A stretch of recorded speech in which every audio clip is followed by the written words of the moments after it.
Selamat pagi, salam sejahtera. Terima kasih karena bersama dengan saya di Nazlin Unity Channel.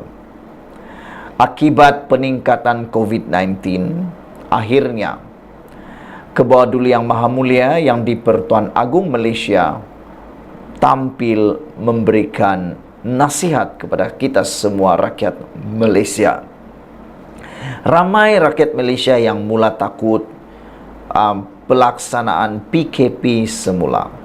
Ramai juga rakyat Malaysia yang takut untuk tampil mengambil dos penggalak yang seterusnya. Walau bagaimanapun, kedua-dua perkara itu kita tidak perlu takut, kerana ianya untuk kebaikan kita semua. Dos penggalak itu siapa yang mahu dan belum ada kewajiban sekarang, tetapi lebih baiklah kita ambil kerana ianya amat bermanfaat untuk kita semua. Selain daripada itu, PKP belum lagi diumumkan. Kalau anda dengar di media sosial kononnya PKP akan dibuat, itu semua adalah penipuan. Belum ada apa-apa arahan. Belum ada arahan untuk darurat. Kalau ada yang dilaporkan seperti itu semuanya adalah bohong. Namun, Kebawah Duli Yang Maha Mulia yang di Pertuan Agung akhirnya tampil menenangkan kita semua. Daulat Tuanku, daulat Tuanku. Agung akhirnya beri nasihat kepada rakyat supaya ambil langkah berjaga-jaga selepas berlakunya peningkatan semula kes COVID-19.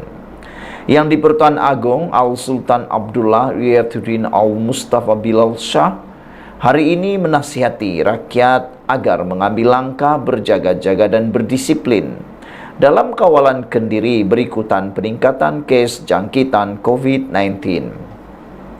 Datuk Pengelola Bijaya Diraja Istana Negara Datuk Zahari Muhammad Arif berkata, Al-Sultan Abdullah turut menasihati rakyat, khususnya golongan rentan, warga emas dan yang mempunyai komorbiditi agar mengamalkan pemakaian pelitup muka di kawasan tumpuan awam, sesak dan tertutup.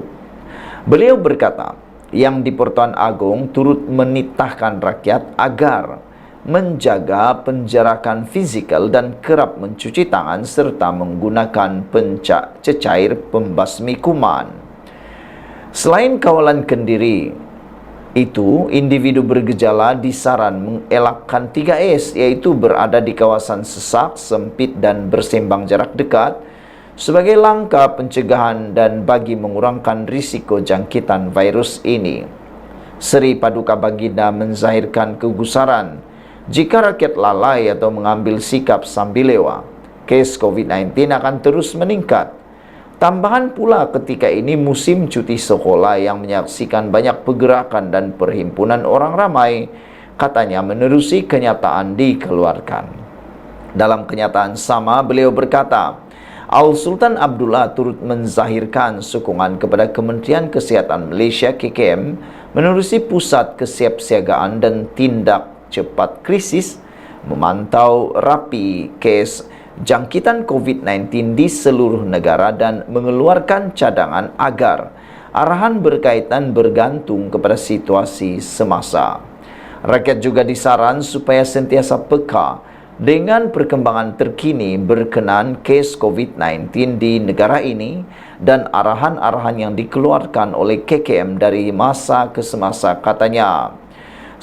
Semalam Menteri Kesihatan Datuk Seri Dr.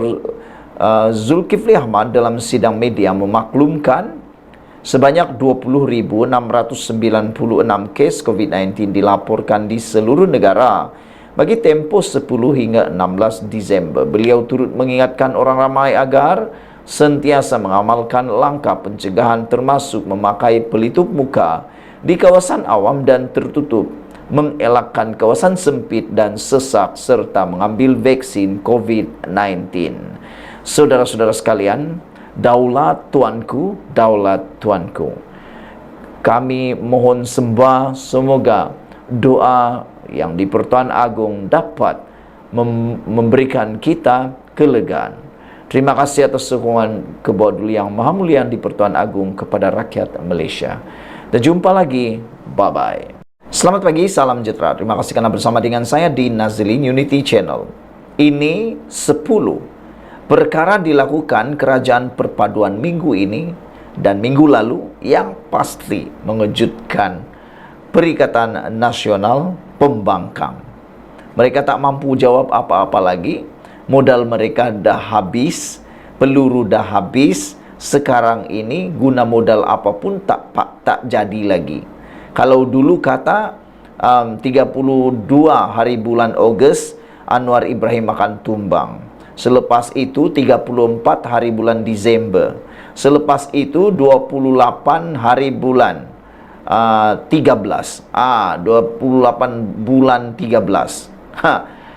Anwar akan tumbang. Itu yang mereka selalu cakap, ramalan demi ramalan. Tapi yang berlaku bukannya tumbang, tapi Anwar Ibrahim makin menjadi hebat, makin menjadi luar biasa.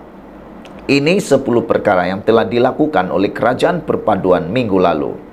Kementerian Komunikasi hari ini berkongsi 10 perkara yang telah dilakukan Kerajaan Perpaduan sepanjang minggu lalu, yaitu dari 11 hingga 17 Desember.